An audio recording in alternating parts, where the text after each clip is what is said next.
여러분 안녕하십니까? 자, 오늘 왕들의 일생 고구려 제15대 임금 미천왕 편입니다. 이 미천왕의 휘는 고 을불로 서천왕의 아들인 돌고의 아들이며 전임 왕이었던 봉상왕의 조카입니다. 그런데 저번에 채소 언급했다시피 그 봉상왕이 미천왕의 아버지인 돌고를 죽였죠. 그리고 후한도 끊을 요량으로 이 미천왕, 즉 을불까지 죽이려고 듭니다. 그러니까 일단 안전한 곳으로 피해야겠죠. 그래서 부랴부랴 봉상왕의 군대가 들이닥치기 전에 집을 탈출해서 어딘가로 피신합니다. 그런데 이제 을불이 집 떠나와서 먹고 자고 할 수단이 없죠. 그렇다 보니까 고구려 이곳저곳을 떠돌아다니다가 어느 부잣집에 겨우 몸을 의탁하면서 그 집의 노비가 됩니다. 그 집의 주인이 음모라는 사람이었는데 이 음모가 좀 그 이름 값을 해요. 그러니까 좀 인성이 안 좋았나봐. 그러니까 갖은 방법으로 을불이 잠도 못 자게 그 밤낮을 가리지 않고 일을 주면서 괴롭게 하는데 그 중에 이런 일화가 있어요.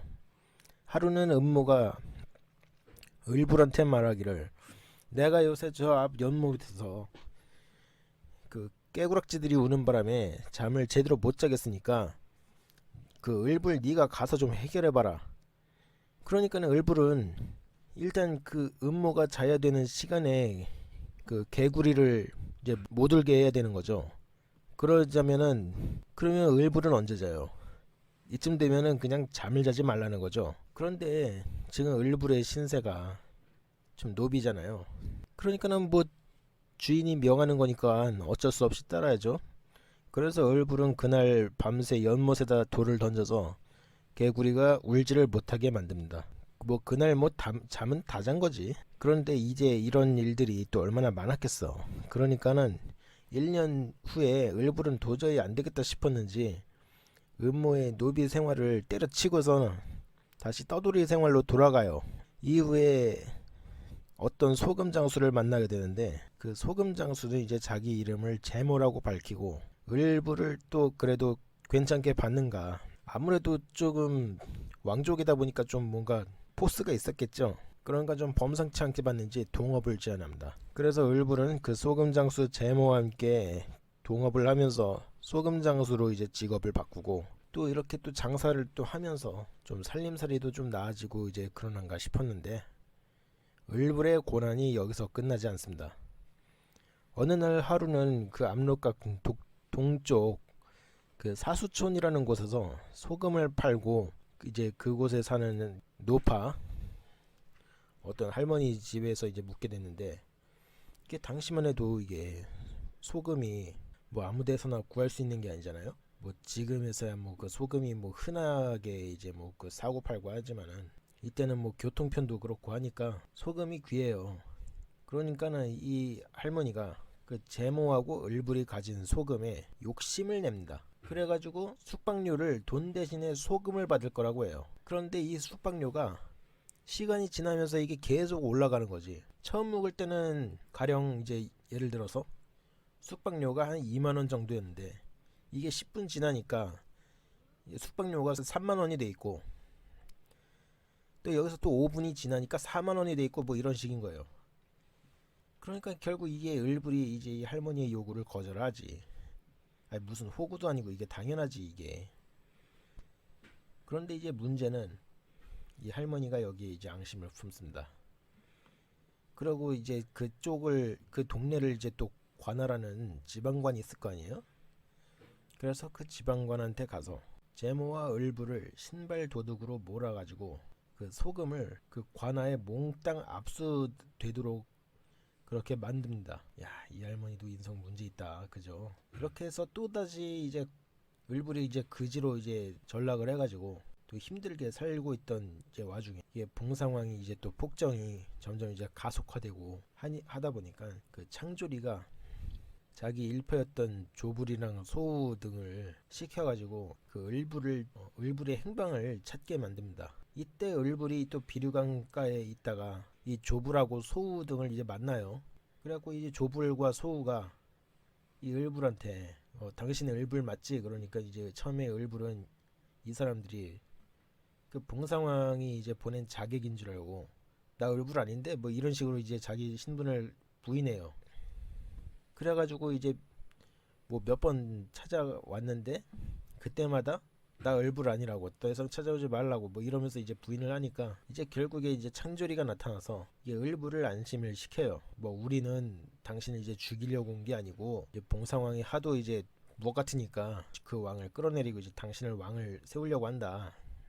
그런 이제 좀 도와달라. 이제 그렇게 진심을 이제 나타내니까 을불이 이제서야 안심하고, 그래서 이제 창조리가 이제 봉상왕에 대항하는 반정을 일으킵니다. 뭐 그 사서에서는 뭐 반란 뭐 이런 식으로 이제 써놨는데, 사실 뭐 조선 시대 같은 경우에서도 이런 일이 많았잖아요. 그 잘못된 폭군은 끌어내리고 새로운 왕을, 원래 그 왕들의 그 씨족에서 이제 골라가지고 왕이 앉히는 거, 그거를 반정이라고 하잖아요. 그러니까 이 창조리도 이제 반정을 일으킨 거예요. 이래 해가지고 봉상왕은 이제 폐주가 되어갖고 옥에 갇힙니다. 그런데 봉상왕이 옥 안에서 이제 자기 아들들이랑 이제 함께 갇혔는데, 그 아들들이랑 그 스스로 이제 목숨을 끊어가지고 생을 마감하고, 이렇게 해서 을불이 이제 고구려의 새로운 왕이 되니까 이제 이게 미천왕이죠.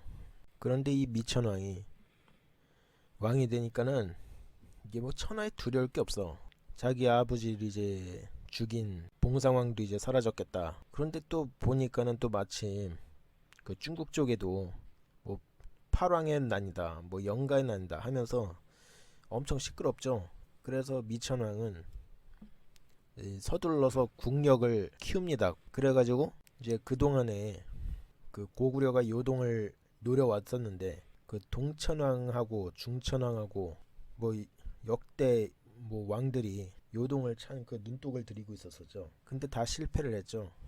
그래서 미천왕이 이제 자기가 이제 그 요동을 그 먹기 위해서 고구려 이제 국력을 최대한 빨리 이제 끌어올려 가지고 바로 그 요동 쪽의 그 요충지들을 하나하나 먹어치웁니다. 그렇게 해서 이제 활발한 정복 사업을 이제 해대는데, 미천왕이 300년의 즉위합니다. 그런데 그 2년 뒤인 302년에 그 현도군이라고 그 드라마 주몽 있죠. 거기 보면은 그 현토성이라고 있는데 거기가 현도군입니다. 근데 그 현도군이 302년에 미천왕의 공격을 받아가지고 거기서 8천여 명이 포로로 이제 미천왕한테 잡히고, 그러니까 미천왕이 이렇게 엄청난 성과를 낸 거지. 그리고 311년에는 드디어 요동의 서안평을 미천왕이 차지를 합니다.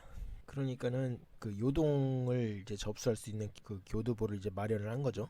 그런데 이제 여기서 그 서안평이라는 곳이 그 한사군 중에 그 낙랑군이 그 서안평을 통해서 그 중국 이제 본토하고 연락을 하고 막 그랬었었는데, 그 통로를 그 고구려 이천왕이 이렇게 접수를 해버리면서 중국과 연락할 길을 갖다가 잃어버렸죠, 낙랑군이. 그래갖고 이 낙랑군이 이제 고립무원이 됐어요. 그리고 미천왕이 이 서안평을 점령하고 2년 뒤인 313년에 이 낙랑군을 바로 그냥 공격해서 접수를 해버립니다. 아, 참고로 이 낙랑하면 이제 또 생각나는 게 이제 호동왕자하고 낙랑공주죠. 이게 대무신왕 때에서도 이제 다뤘는데, 이때 낙랑군이 멸망한 게 아닙니다.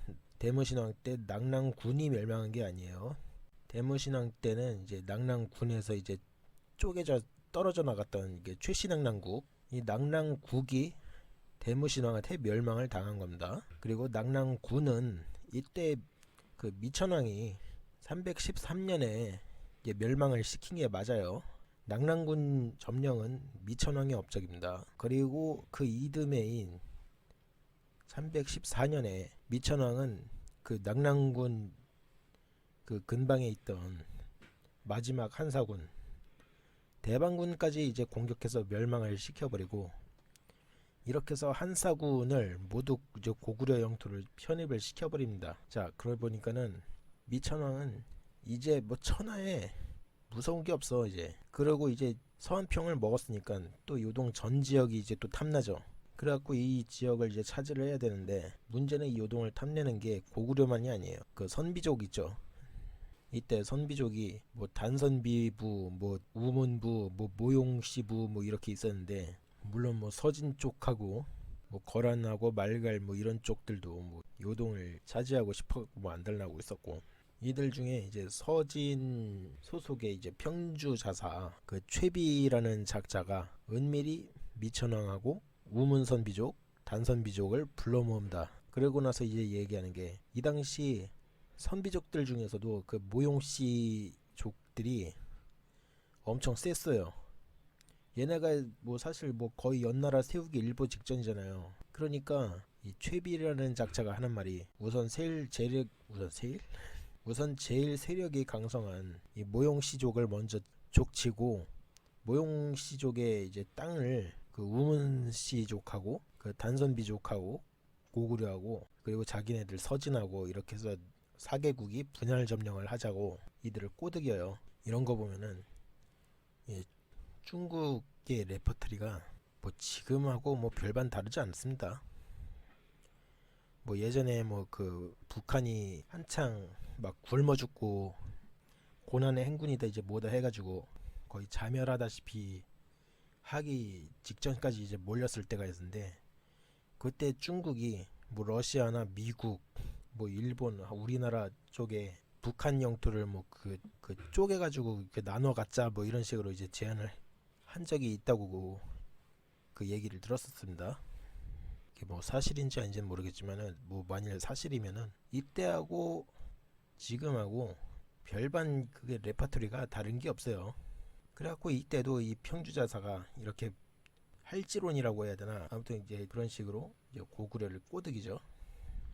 그래가지고 미천왕도 이거 듣고 보니까 괜찮은데 해가지고 그 우문씨족하고 그 단씨족하고 그리고 서진 쪽하고 그 4개 연합을 이제 응해가지고 결성을 합니다. 그래서 이들 연합군이 이제 모용씨족의 수도 극성이라는 곳이 있는데 이제 거기를 포위를 해요. 근데 이때 모용회한테는 이제 아들들이 되게 잘 싸우는 아들 있었고, 또 엄청 또 머리가 잘 돌아가는 그런 아들이 있었는데, 이 머리가 잘 돌아가는 아들 모용하니 꾀를 냅니다.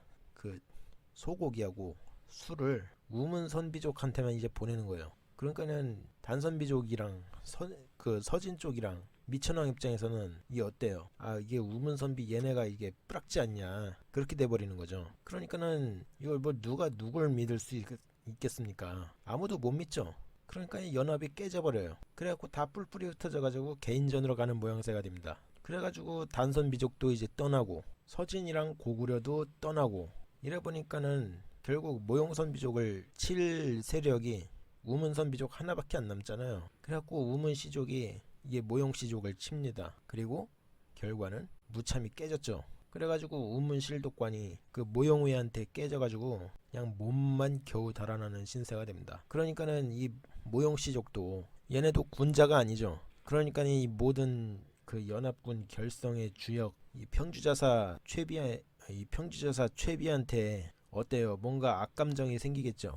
그러니까는 이 모용회가 이 평주자사 최비를 잡아 죽이려고 할 낌새가 이제 놓이니까 최비가 얼른 냅다 고구려로 망명을 해오게 됩니다. 그리고 이 미천왕은 이후에 얼마 되지 않아 가지고 331년 2월에 병으로 이제 사망을 하게 되는데, 그리고 그 미천왕의 뒤를 이어가지고 그 미천왕의 태자 고사유가 이제 다음 고구려 왕이 되는데, 이 사람이 고국원왕이죠. 그리고 고국원왕은 미천왕을 미천이라고 하는 이름의 언덕에 묻습니다. 그래갖고 언덕 원자를 써가지고 이곳을 이제 미천원이라고 하는데, 이 미천원에 묻혔기 때문에 이 고을불의 왕후가 미천왕이 된 거예요. 뭐 왕자 시절에 무슨 거지처럼 살았고 뭐 부잣집 노비 생활했고 뭐 소금장수 뭐 이런 뭐 미천한 일들만 했다가 왕이 돼가지고 뭐 미천왕이 됐다, 이런 게 아닙니다. 자,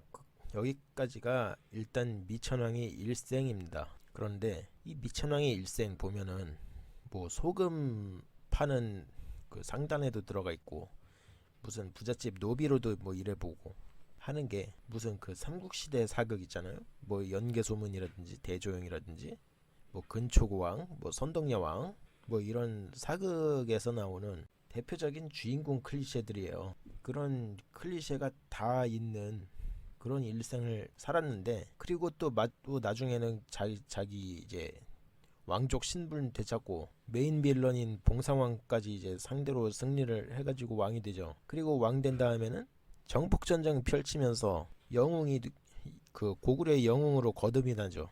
그런데 이런 미천왕이 정작 주인공인 사극이 하나도 없어요. 그래갖고 언젠가 이 미천왕을 주인공으로 한 드라마가 좀 나와줬으면 좋겠다는 생각을 해보면서 오늘 미천왕 얘기는 여기까지 하겠고요. 다음에는 정말 안구에 습기 차는 일생을 사는 그 고국 원왕에 대한 이야기로 찾아오겠습니다. 그럼 여러분 안녕히 계십시오.